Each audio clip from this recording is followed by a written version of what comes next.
This past Thursday evening, we got to only just spend about 3 or 4 minutes on Revelation 3:10, which is one of the most debated verses in Revelation, which is really saying something. And so I was asked by one or two people at our church to give more information about it. And so I thought I would spend just a little bit of time, maybe an hour or two, reviewing it, and then I'd make a little video like this. I spent a lot more time than I thought I would spend on this for a couple of days last weekend, Friday and Saturday. I spent a lot more time on this than I would have expected, but I thought I would go ahead and just make a video now with what I am seeing. Let me read the verse again so that we have it fresh in our mind. Jesus says to the wonderful, beloved Philadelphian church, a very faithful church, perhaps the most faithful of the seven in Revelation, he says this: because you have kept my word. So they've been faithful about patient endurance. So because you have patiently endured difficulty and affliction and been obedient, because you have kept my word about patient endurance, I will keep you from the hour of trial that is coming on the whole world to try those who dwell on the earth.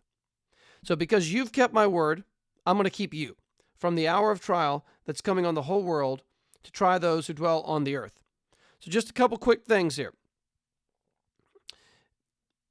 Those who dwell on the earth, or earth dwellers in Revelation, that's a technical title for non-Christians. And that's true throughout the book of Revelation. It will say over and over and over again, chapter 6, how long before you judge and avenge our blood on those who dwell on the earth? Same phrase. And on throughout the whole book of Revelation, those who dwell on earth refer to non-Christians. Perhaps most clearly, Revelation 13, it says this about the beast: all who dwell on earth will worship it. Everyone whose name has not been written before the foundation of the world in the book of life of the Lamb who is slain. So if your name is written in the book of life, you're not an earth dweller. Really, you're a heaven dweller, right? Your citizenship's in heaven. But if your citizenship is on earth, if you're an earth dweller, you follow the beast, you worship the beast, and you don't follow the Lamb. So those who dwell on the earth is a reference to non-Christians throughout the book of Revelation, and I don't think there's a single exception to that. It's at least 7 times or maybe more the phrase is used, and it always refers to non-Christians. So here it says, to the Christians, I will keep you, Christians, from the hour of trial coming on the whole earth to try unbelievers, to try those who dwell on the earth, to try earth dwellers. Which means one way to solve this conundrum, to say, how is it that God or Jesus is going to keep his faithful people from this hour of trial that's going to judge, it's going to come on the whole earth and try only unbelievers? Well, one way he could keep us from that hour of trial, that universal hour of trial, is to get us out of the world before that hour of trial arrives. And that's where the pre-tribulation rapture comes from. The idea being that Jesus will secretly, invisibly rapture his church, and we will be caught up in the clouds to meet the Lord, which we are caught up to meet the Lord, but then the question is what happens next.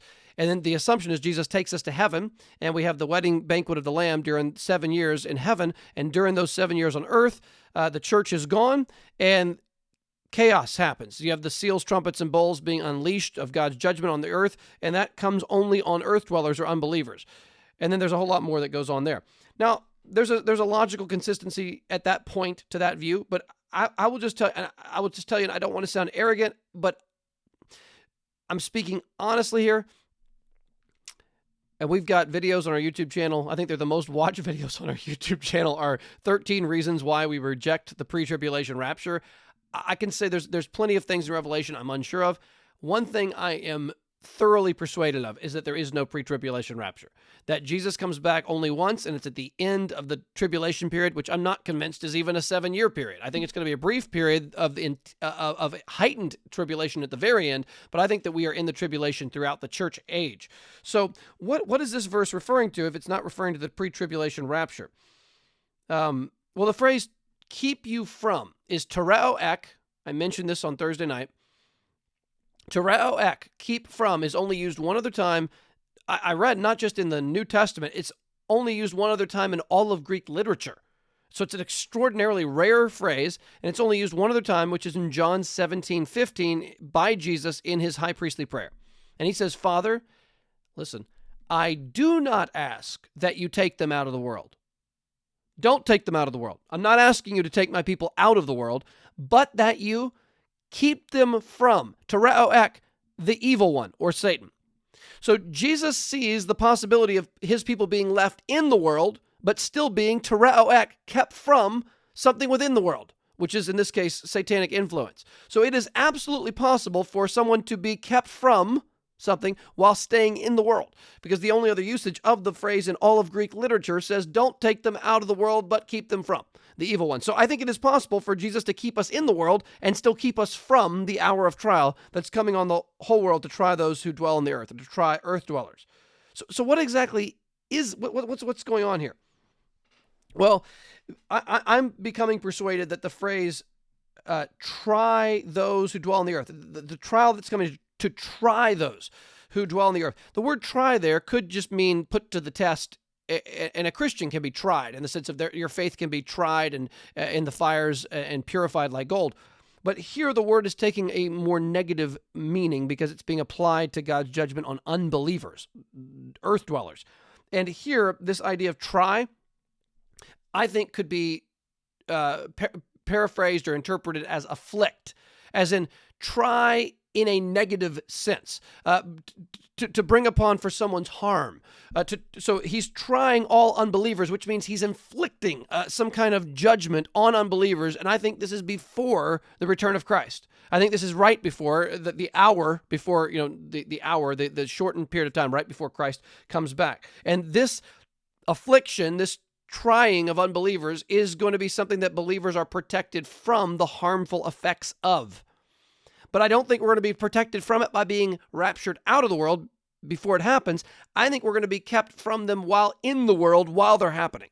Now, what exactly does that mean? Now, right now, I can't. It would be a 3-hour video or at least a 2-hour video if I try to break down and defend each point I'm about to make. If you want to know why I believe the things I'm about to say about Revelation chapter 6 or chapter 11 or chapter 12 or chapter 13, you can go back on our YouTube channel. You can look at the playlist section, find Revelation Eschatology, go down and find the talks on Revelation 11, 12, 13, and you can get the extended argument with Greg and Papa Fred on why we believe what I'm about to say. So I'm not going to defend these views, parts of these views, because we've already done that in another place. It would take a long time to do that. I'm just going to state them, assuming our approach is, I hope, correct. Okay, so being kept from the trial coming on all the earth means we're in some way being protected from this affliction that's going to hit unbelievers.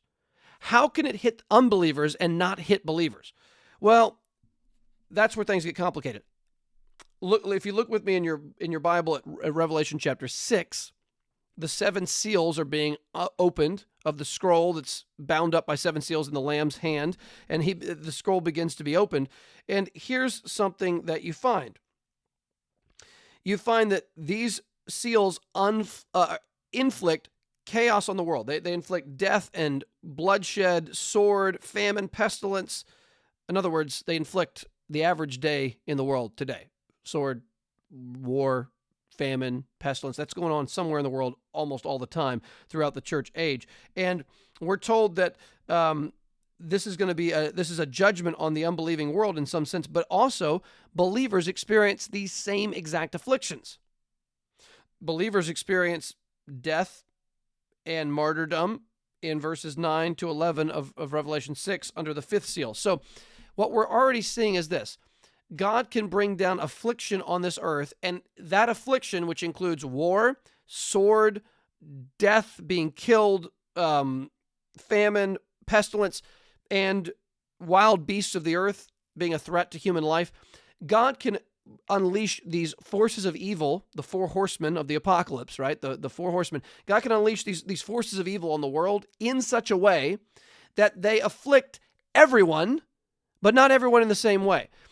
The effect that these things have, death and famine and plague, the effect they have on the earth dwellers, on the reprobate, on those who die in their sin, those who are ultimately unbelieving all the way to death, the effect it has on them is nothing but negative. All things are not working for good. Famine is simply a precursor to death, which is a precursor to the lake of fire. In other words, the psychological and physical agony and torment of living in a fallen, sin-cursed, sin-soaked world for the unbeliever, for the unelect, is ultimately nothing but judgment preceding ultimate judgment. It's nothing but misery preceding eternal misery. It's nothing but the thoughts of death and the approach of death through famine and starvation that ultimately leads to death and the second death, the lake of fire. But those exact same kind of circumstances hit believers too. And yet when death hits the believer, when starvation hits the believer, it's a precursor to life. Their suffering is working for them an eternal weight of glory that far exceeds everything else. So what we're seeing is when God afflicts the earth dweller, it is judgment leading to further judgment. But when the same kinds of affliction hit the believer, they're not there to afflict or ultimately harm the believer. They're there for the spiritual sanctification and good of the believer in this life, and they're preparing them for the eternal weight of glory in the next life. So God's people can be protected from these afflictions while going through them, while actually being present on earth for them. And if you don't follow that, and if you have a Bible, you can look at this. At the end of this, when you get the sixth seal, at the end of chapter 6, we're told that God's judgment comes. Jesus is coming back. There's terror. They want rocks and mountains to fall on them so they don't have to face the wrath of the Lamb. And then this is the last thing that these unbelievers, earth dwellers, say. Revelation 6:16. They're calling on the mountains and rocks, fall on us and hide us from the face of him who is seated on the throne and from the wrath of the Lamb. For the great day of their wrath has come, and who can stand? And then chapter 7 stops and moves back in time and says, okay, who can stand in the days of trial and the day of the wrath of God? And the answer is God's people. And this is where we argue that the 144,000 who are sealed is a symbolic picture of all believers during this age. And they are sealed. It says this over and over again. Let me just read it here. Revelation 7:1. After this, I saw 4 angels standing at the 4 corners of the earth, holding back the 4 winds of the earth, that no wind might blow on the earth or on earth or sea or against any tree. So we're moving back before the seals. We're moving back in time before the seals, and we're figuring out that God is going to protect his people before the seals get unleashed. And what do we find? Then I saw another angel ascending from the rising of the sun, and with the seal of the living God, and he called out with a loud voice to the 4 angels who had been given a power to harm the earth and sea, saying, so we're going back to right before the seals are unleashed, and the powers are unleashed on earth to bring famine and plague and sword and judgment and wild beast. And here's what we're told. Before the earth is harmed, so we're going back in time, at the beginning of chapter 6 in terms of chronology, and here's what we're told. Saying, do not harm the earth or the sea or the trees until we have sealed the servants of our God on their forehead. And I heard the number of the sealed, 144,000 sealed from every tribe. 12,000 from the tribe of Judah were sealed. Then at the bottom of verse 8, 12,000 from the tribe of Benjamin were sealed. After this, I looked and behold a great multitude that no one could number from every nation and from all the tribes and the peoples and languages standing before the throne and before the Lamb, clothed in white robes. So that's a little complicated here. Let me try to boil this down. Chapter 6 pictures 6 seals being unleashed, opened up. And this involves the 4 horsemen. And this involves war, famine, pestilence, death being unleashed on the world. And Christians experience death. The same word for death and slaughter they experience in that chapter too. The martyred saints are before the throne in chapter 6, verses 9 to 11. And then at the very end, the 6 seals open, and Jesus comes back in judgment, and the unbelievers say, the great day of their wrath has come, and who can stand? And then chapter 7 says, okay, let me tell you who can stand on the day when the seals are unleashed and judgment is poured out. Let me tell you who can stand. It's the elect. It's God's people. It's the 144,000 of Israel. That is a symbolic word picture for all of God's true people, true Israel. And what we're told is that before God's going to harm earth or sea or trees, first what's going to happen? God's 144,000, his true people, will be sealed. Well, what's that going to do? Them being sealed means when those judgments come on the earth, when earth and sea and trees are harmed, when pestilence and war and famine come, God's people aren't going to avoid those things. They're going to be killed by those very same things. but God's going to seal them so that they do no spiritual harm to his people. That's what the kind of thing I think that's being talked about in Revelation 3:10. Because you've kept my word about patient endurance, I will keep you from the hour of trial that's coming on the whole world to try those, to afflict those who dwell on the earth. Jesus is not going to take us out of the world when judgment is poured out. He's going to seal us, protect us, keep us from the hour of trial, which doesn't mean we don't go through it. It means he holds on to us and keeps us true in our profession of faith and true to God through those years of trial, through the time of tribulation, so that we're not removed from it, we're kept faithful through it. So here's the point. It's not that we don't experience physical suffering or pestilence or famine or bloodshed or martyrdom even. We will be killed for Christ. There will be many who will die for Christ. No, the point is this. Those afflictions and those judgments that are coming will be used to purify our faith and to better us and make us fit for the kingdom. They will not be there to ultimately harm us.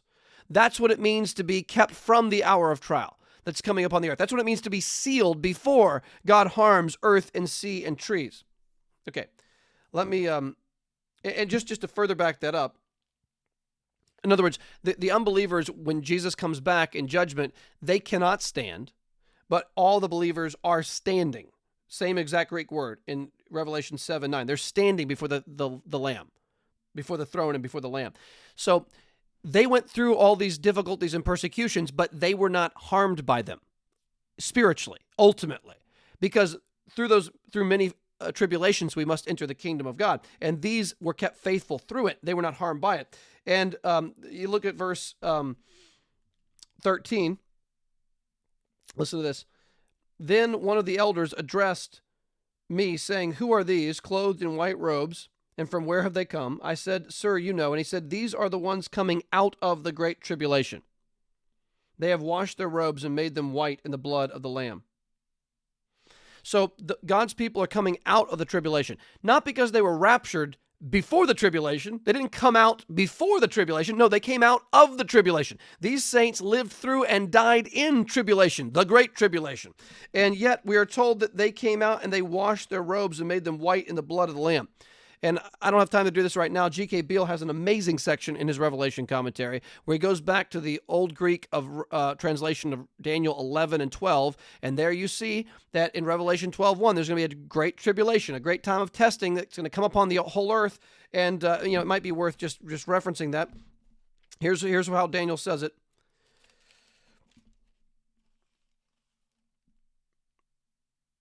At that time shall arise, literally in the old Greek, it's at that hour shall arise.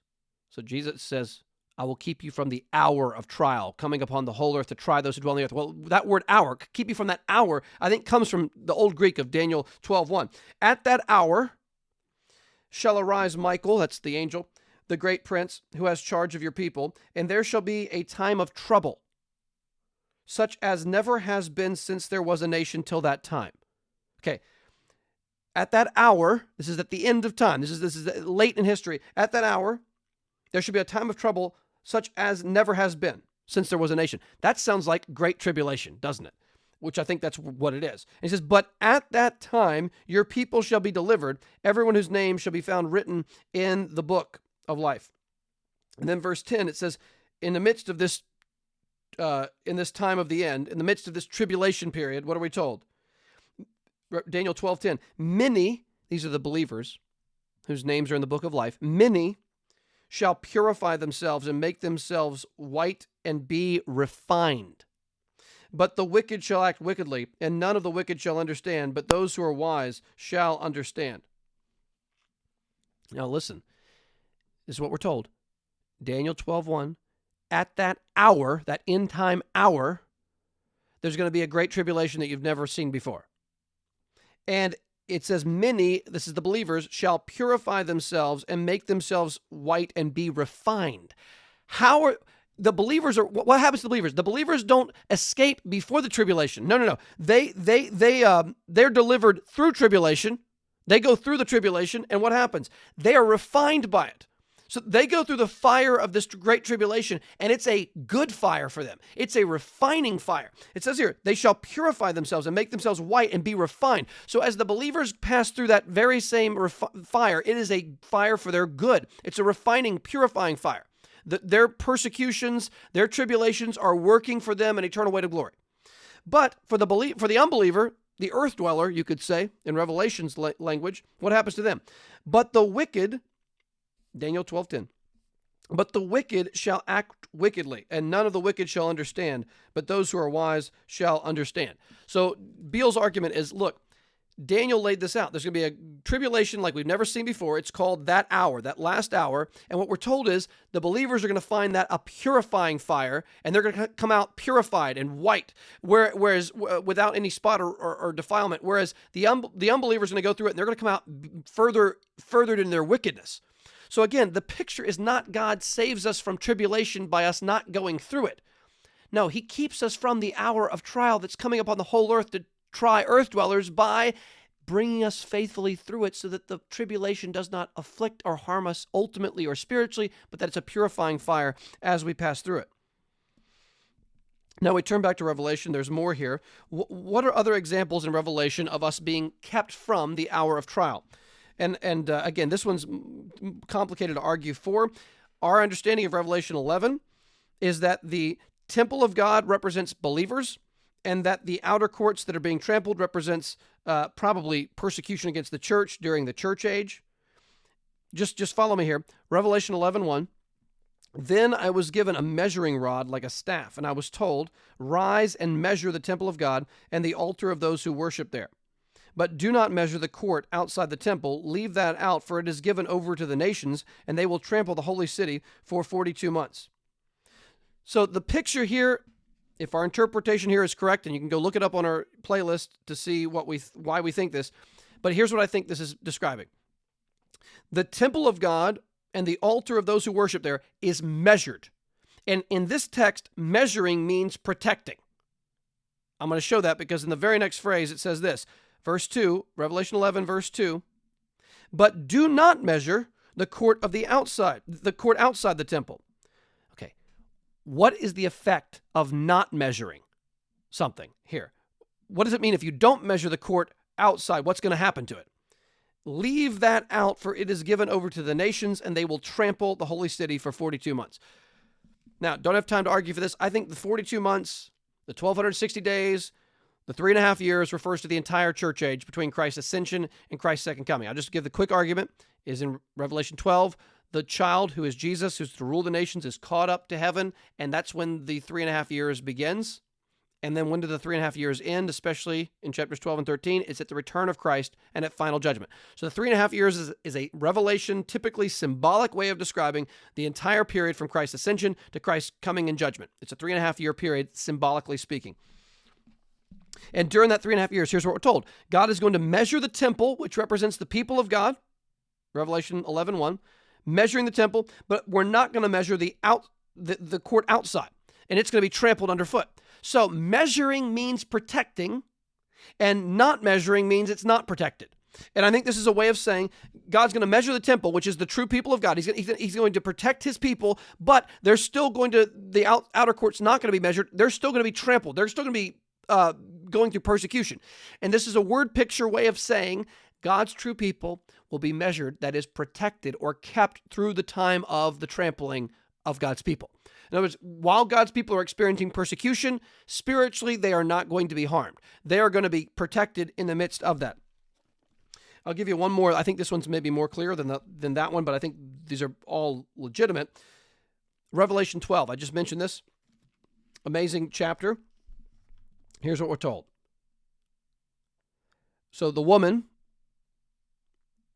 represents God's people giving birth to the Messiah. Revelation 12:5. She gave birth to a male child, one who is to rule all the nations with a rod of iron. But her child, this is obviously Jesus. I don't know hardly anybody who would dispute this. I don't know if I know anyone, frankly, who disputes this, which is saying something with Revelation. So she gave birth to a male child. Her child was caught up to God and to his throne. And the woman, again, this represents the people of God, the woman fled into the wilderness where she has a place prepared by God in which she is to be nourished for 1,260 days. So you see, the 1,260 days, or that's 3.5 years, begins when? When Jesus is caught up to heaven. It says, when the child was caught up to heaven, the woman fled into the wilderness for 1,260 days. So the 3.5 years begins when Jesus goes to heaven, and it becomes clear in places like chapter 13 that the 3.5 years ends when Jesus comes back to destroy the beast. So we're talking about the entire church age, and here's what we're told. I know this is controversial. We argued for it in our teaching on chapter 12, but I'll just say now, the woman here is not ethnic Israel per se. The woman here is the people of God. And in the Old Covenant, you would call that Israel. In the New Covenant, you would call that the church, and we could talk about why we believe that. But this here, the woman being sent into the wilderness, is God's people in the New Covenant era, the church of Christ, the true church, the bride of Christ. She goes into the wilderness, and she has a place where she is nourished for the 3.5 years. So during the church age, she is nourished. I think the nourishment here is the same as the measuring of the temple in chapter 11, which is God protecting his people. I think it's the same as the 144,000 of Israel being sealed in Revelation 7, being sealed, that is protected from spiritual harm from all the plagues being poured out in the world in chapter 6, the seals, and ultimately the return of Christ, so that they're able to stand when all earth dwellers can't stand when Jesus comes back. And I think it's the same as, essentially the same as what you see in Revelation 3:10, I will keep you from the hour of trial that's coming on the whole earth to try or afflict those who dwell on the earth. So Jesus says, I'm going to bring affliction on the whole world. It's going to negatively afflict unbelievers, but the believers are going to be kept from the negative effects of those things. They're going to be spiritually protected in the midst of it. And again, here, Revelation 12, we're seeing the same thing. The woman, which is God's people, flee into the wilderness right when Jesus goes to heaven, and they have a place prepared for them where they're going to be nourished, that is, spiritually protected for the whole 1,260 days, or for the whole church age. Now, this is confirmed later in the chapter. Look at verse 13 of Revelation 12. And when the dragon saw that he had been thrown down to the earth, he pursued the woman who had given birth to the male child. So this is Satan chasing after not ethnic Israel, Satan chasing after God's people, trying to persecute God's people, which in the New Covenant era we would call the church, the ecclesia, the gathering of God's people. So listen, so Satan is chasing after God's people in the church age. He pursued the woman who had given birth to the male child. Now that's scary because Satan could harm us, right? Look at verse 14. But the woman was given the 2 wings of the great eagle so that she might fly from the serpent into the wilderness to the place where she is to be nourished for a time and times and half a time. So again, a time is 1 year. A times is 2 years, plural, and then half a time is half a year. So again, 3.5 years. A time times half a time is the same as 42 months, is the same as 1,260 days, is the same as 3.5 years. So she's being nourished. While she's being chased by Satan, she's being nourished, and there's a place prepared for her for the 3.5 years. And then here's what happens, verse 15. The serpent, Satan, poured water like a river out of his mouth after the woman to sweep her away with a flood. See, Satan's trying to harm her, and it's coming out of his mouth, this river. And this is probably false teaching represented by his mouth, false apostles, false teachers, wicked pagan secular ideologies and beliefs that flood our world throughout the whole church age. Those are coming out of his mouth to destroy the church through false teaching, but also the waters may represent persecution, trying to drown God's people. So listen, the serpent poured water out of his mouth like a river after the woman to sweep her away, but the earth came to the help of the woman, and the earth opened its mouth and swallowed the river that the dragon had poured from his mouth. So what happened? God has a place in the wilderness prepared for his people, where he's going to protect and nourish his people. And Satan's going to assault the church with false teaching and persecution, right? False teaching and persecution are his 2 ultimate weapons to deceive us or to force us to reject the biblical Jesus. And yet, Jesus says, for his true bride, for his true church, for this woman and her offspring, which represents Christians, what happens? The earth swallows the river of water, and it does not harm this woman. She is nourished and cared for. In other words, God is spiritually protecting his people throughout the church age, no matter what trials or false teaching come their way from Satan. He is measuring the temple so that while they're being trampled in the outer courts, the true church is being protected because they've been measured in chapter 11. In chapter 6 and 7, when God opens the seals, when Jesus opens the seals and pours out famine, persecution, all that stuff, God's people are sealed so that they can be purified by that process and can stand before the Lamb when he returns. And in Revelation 3:10, when the trial comes to try those who are earth dwellers, God's going to keep you from being ultimately hurt by those trials. Those trials are not going to ultimately hurt or afflict us. The Olivet Discourse, when Jesus talks about the latter days in Matthew 24, listen to this. He says this, and I think he's describing, again, the whole church age, just like Revelation 6 is describing the whole church age. Revelation 6 says the seals are opened and you have famine, pestilence, sword, all that stuff being poured out. Well, Matthew 24, Jesus says, nation will rise against nation and kingdom against kingdom. That's war, right? That's sword. And there will be famines.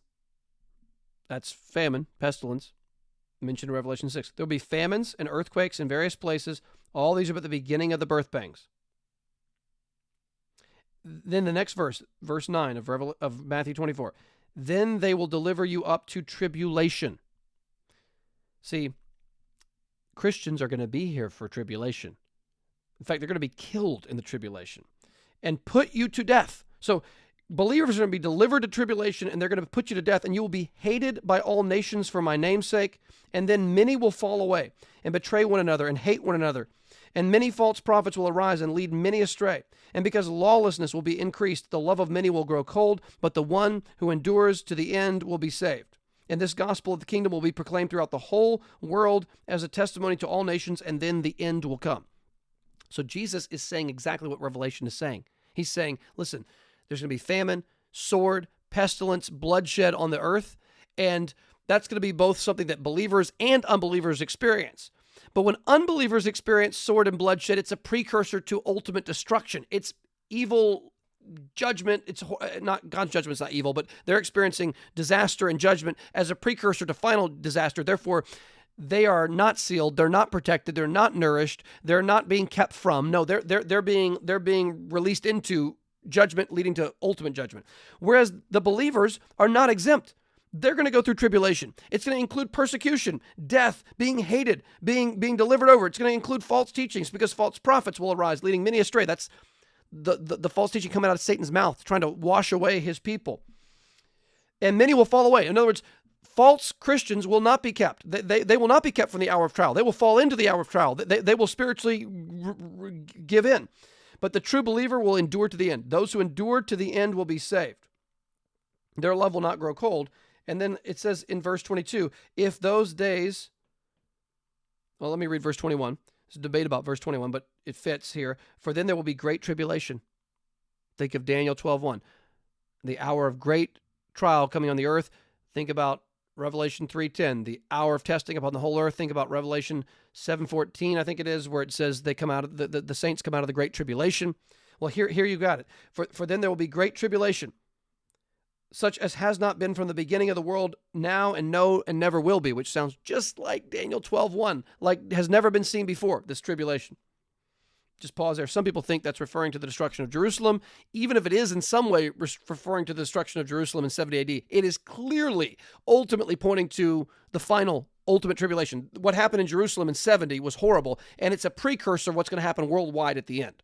That's my take on it at this point. But verse 22, and if those days of tribulation, if those days had not been cut short, no human being would be saved, but for the sake of the elect. Those days will be cut short. So what's it? Let's paraphrase that. That's what Jesus means when he says, I'm going to keep my people from the hour of trial that's coming upon the whole earth to afflict earth dwellers. My true people, I'm not going to let them be tempted beyond their ability. I'm going to provide a way of escape they will be able to endure in the midst of the worst imaginable tribulation.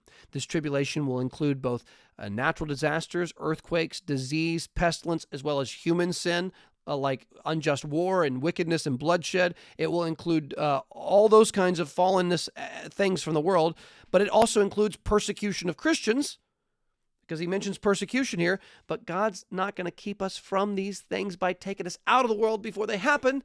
God's going to keep us from them spiritually, negatively affecting us now and in eternity. He's going to seal us so that they don't ultimately harm us even when we go through them. He's going to nourish us so that even when Satan is pouring out the waters out of his mouth, the earth will swallow them up and not actually harm us. He's going to measure God's true people, the temple, so that we're not ultimately harmed, even though he won't leave measured all, so that there will be persecution, but we'll be kept faithful in it, like Revelation 11.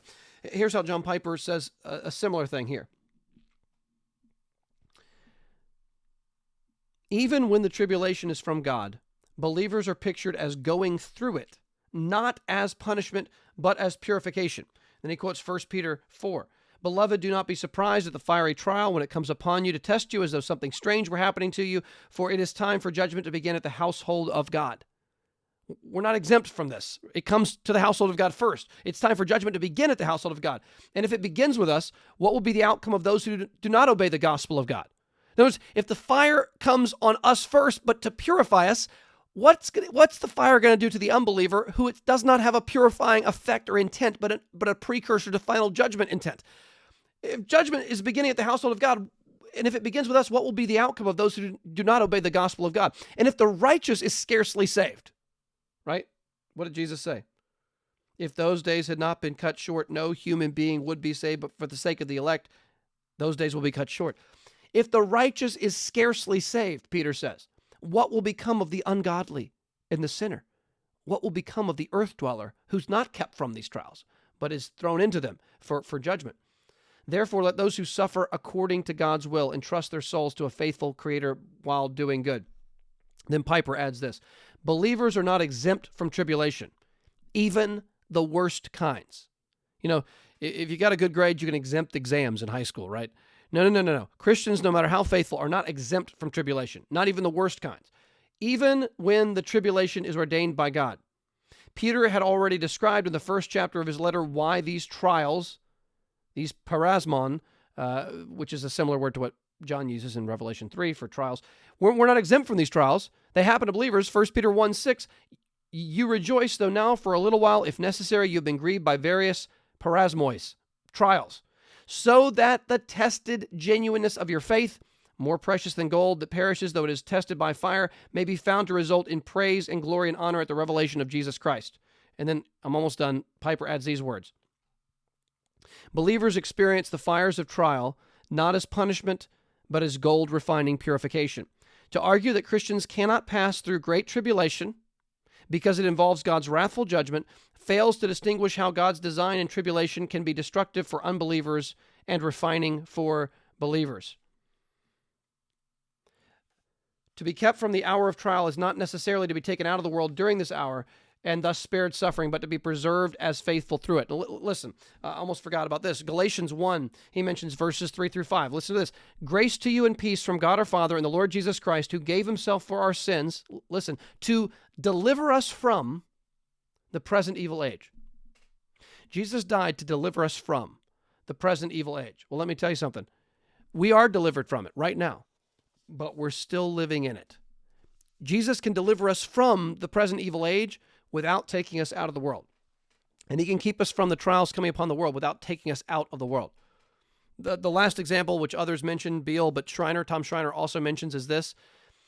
When God poured out his wrath on Egypt in the early chapters of Exodus, first 14 chapters of Exodus, when God poured out his wrath on Egypt, God's people were there, and they were kept from the death angel. The death angel passed over them. They were kept from the plagues, essentially. They were kept from them while still living in the land. So there is still a way God can keep us from certain aspects of those sufferings even while we're there. And Jeremiah, the prophet, was a faithful man of God. And he was in Jerusalem when God poured out his wrath and judgment on the city of Jerusalem. He was right there. And he did not experience those things as ultimately wrath on himself, since he was a faithful believer who trusted in the Lord. One last thing I could mention is in Revelation 9, the strange demonic locusts that come and sting people and that they seek for death but cannot find it. Again, I could give a longer argument here. G.K. Beale has a tremendous, very persuasive argument on this, but this is what we're told. Listen to this. It says this, Revelation 9:4. They were told not to harm the grass of the earth or any green plant or any tree, but only those people who do not have the seal of God on their foreheads. So there's some kind of demonic torment. These locusts represent demonic, they come from the furnace. These represent demonic beings, I believe, who are going to torment people, but not believers. They're told to use the power of the scorpions only on those people who do not have the seal of God on their foreheads. This is only earth dwellers or unbelievers. Verse 5 of Revelation 9, they were allowed to torment them, unbelievers, for 5 months, but not to kill them. And their torment was like the torment of a scorpion when it stings someone. And in those days, people will seek death and will not find it. They will long to die, but death will elude them. They have tails and stings like scorpions, and their power to hurt people for 5 months is in their tails.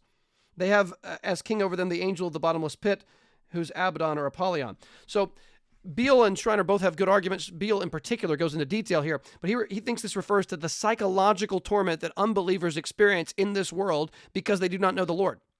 They are tormented inwardly by demonic forces because they don't see the purpose of life. And there's depression and anxiety and things that unbelievers go through, suicidal thoughts where they want to die, but they don't have the courage to actually kill themselves. Not that courage is what is needed. That's a false form of courage. But they don't have the guts, you could say, to kill themselves while they still seek death. They desire to die from the misery that they experience inwardly in this life, but they don't actually want to die because of the fear of what might come after death or the fear of the unknown of death. So that particular kind of judgment that God pours out in this age is not poured out on the believer. The believer does not have that kind of demonic assault on them because they know Jesus and they know the purpose of life. And they understand that death is ultimately a door to know God more, and that while they're here, even trials are about making them more like Jesus so they can rejoice in trials. They can rejoice with joy unspeakable and full of glory because they know that they're obtaining the outcome of their faith, the salvation of their souls. Even though they haven't seen Jesus, they love him. So that's 1 Peter 1. So believers are not ultimately led to depression and discouragement through this. I know that some do it sometimes, but ultimately believers are protected from that. But unbelievers experience this demonic oppression that comes from not knowing the Lord and not knowing Jesus. And so, again, you see a way in which God keeps us from certain trials, certain aspects of trial, just like Israel was in Egypt, in a sense, as those things come upon those who dwell on the earth. So I'm done here. One last time. I don't have all my questions answered, but some of them are making more sense to me, at least. I hope this is helpful to you. I don't know. But Revelation 3:10 again, to faithful, true believers, Jesus says, because you have kept my word about patient endurance, I will keep you from the hour of trial that is coming on the whole world to try those who dwell on the earth. I am coming soon. Hold fast what you have so that no one may seize your crown. Because you've kept my word, I'm going to keep you from, that is, keep you from ultimate harm, from the hour of trial that's coming on the whole earth to try earth dwellers, to afflict earth dwellers. In other words, Jesus is saying there's a time of affliction coming, and it's going to be worldwide, and it's going to be especially present soon before Christ's return. That's why he mentions his return in the very next verse. I'm coming soon. So right before Jesus comes back, the tribulation that we're living through in the entire church age is going to reach a high point. It's going to lead to worldwide persecution, according to other parts of Revelation. It's also going to lead to some kinds of cataclysmic worldwide trials that go beyond what we've known before. The Great Tribulation reaches its high point at this point. And God's people are not taken out of the world from it. They are instead kept from it by being harmed by it, but instead are purified by it, as Daniel 12:10 says. The unbelievers, are wicked and become more wicked. The believers, the true people of God, are purified and refined as they pass through this ultimate and final time of testing, tribulation, persecution, and martyrdom, and come out the other side unfazed, ultimately unharmed, and kept from any negative effects of that day and that hour. Thank you for listening. I hope this was helpful.